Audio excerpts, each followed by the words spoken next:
I think encouraging women to showcase their talent, whether it's in the jewelry field or any other field, it's give them more stability, more voice, and more empowering on the things that they are very good at. It's very important to have role models because representation matters a lot.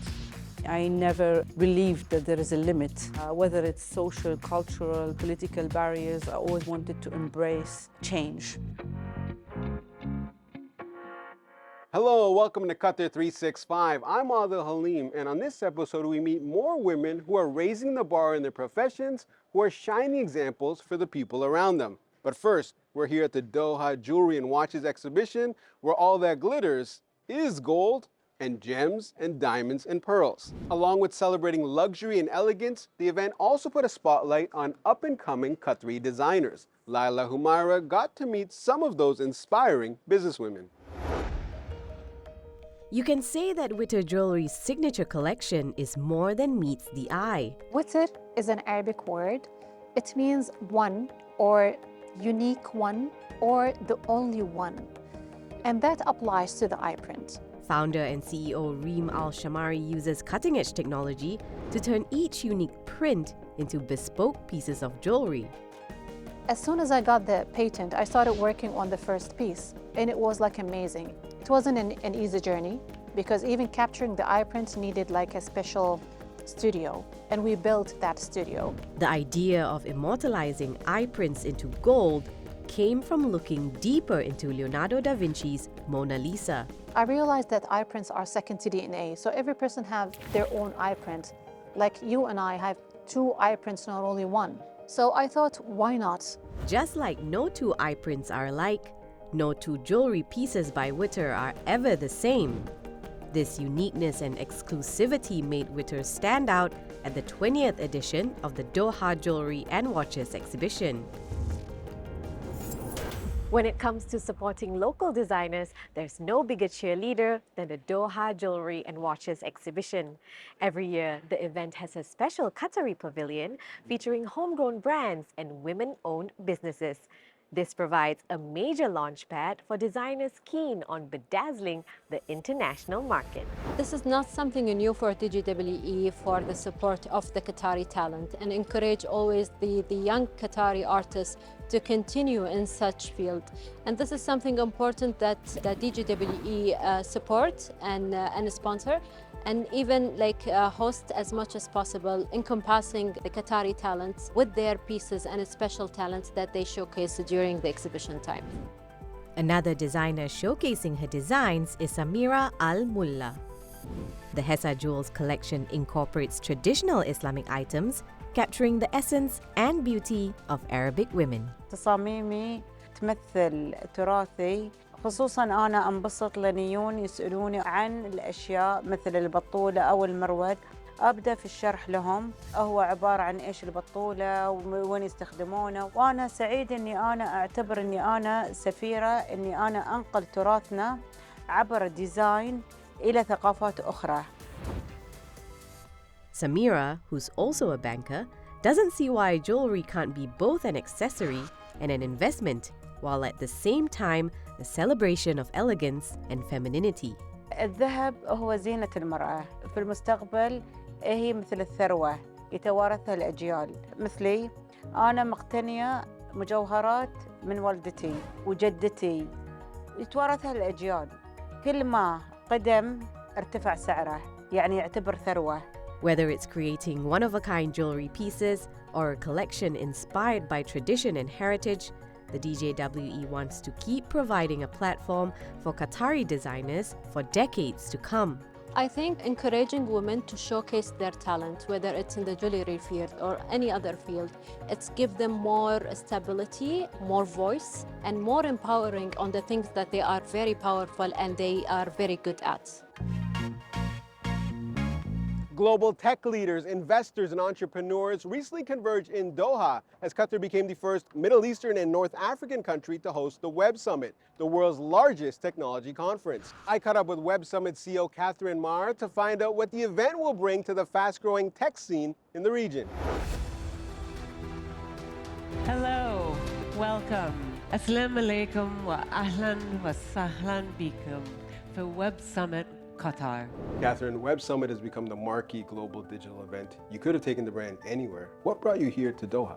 Yeah, I think the reason Web Summit came to Doha was that we saw an increase year over year in attendees to our event in Lisbon from this part of the world. We felt as though the Middle East region in general was a place where there is tremendous opportunity and activity and hunger for something that like Web Summit, and Qatar, after conversations, really seemed to share the same vision around a very startup-focused event that would be something that we could build on to really think about how to kickstart the innovation and entrepreneurship ecosystem, while also taking advantage of the fact that the location of Qatar is not just tremendously central for the Arabic-speaking world, but also has access to the entire African market, South Asia, Southeast Asia, and the like. So it just felt like a really natural fit. What changes have you seen as more and more women enter the tech space?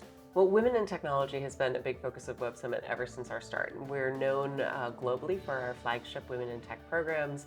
Our Women in Tech track here in Qatar sold out, which we're really excited about. But 30% of the startups that are attending are women founded. And then, in terms of attendee ratios, we always look to have a really high percentage of female technologists at the events.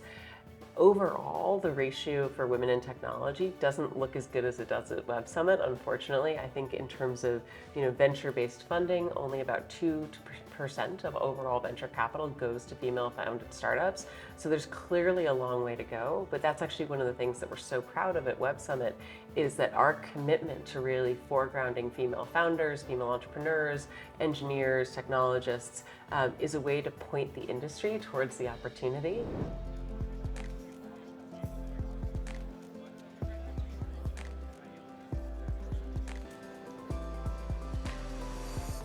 What you'll see as we walk around is some of these sort of almost booth-like areas with what we call chipboard are all of our startups. And so when you're seeing the hanging sign, those are startups that have applied to be here, that are what we think are sort of the future of the industry. And they're here to give their pitches, presentations, talk about their companies. And so we really think of that as like the core of the Web Summit experience. And then around that, you also have some of these larger booths that represent trade delegations, that represent large tech companies, who are here also to demonstrate what it is that they're working on. They run classes, they have all sorts of resources that are available.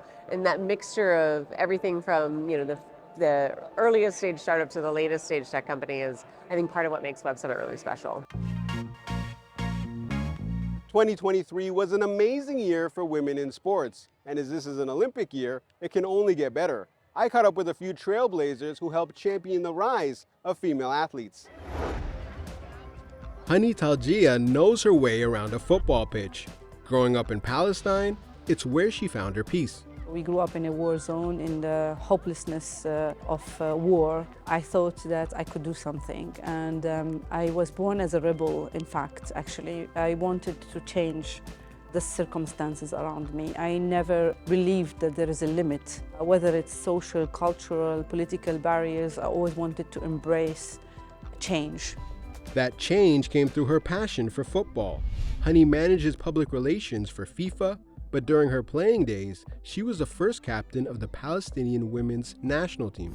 Football gave me the tool to embrace those barriers and gave me the power and liberated me to come across all these barriers with confidence and with a lot of persistence and a lot of resilience, to just believe that one day I can be somewhere through football. And that's how it all started. I always say, from the streets of Bethlehem to the world stages of FIFA and beyond.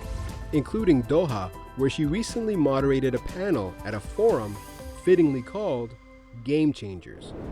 Someone else who's changed the game is Ibtihaj Muhammad. She was the first U.S. athlete to wear hijab while competing at the Olympics and the first Muslim American female to win an Olympic medal. There's a lot of people who don't want to see us, especially in a space like fencing, which historically has been a white sport.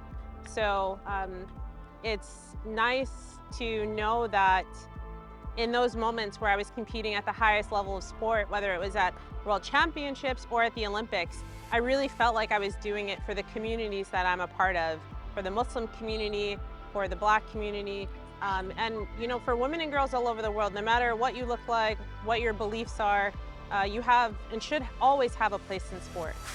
To help with this, Generation Amazing, the legacy initiative of the 2022 World Cup, is on a mission to make sure all children have a place in sports. Through its public outreach and education programs, such as this one on National Sports Day, Generation Amazing is using the transformative power of sports to inspire and empower young people around the world. Paulette Fortes Sanchez says Generation Amazing has programs in 75 countries across 5 continents and has impacted the lives of more than 1 million people. It's very important to have role models because representation matters a lot.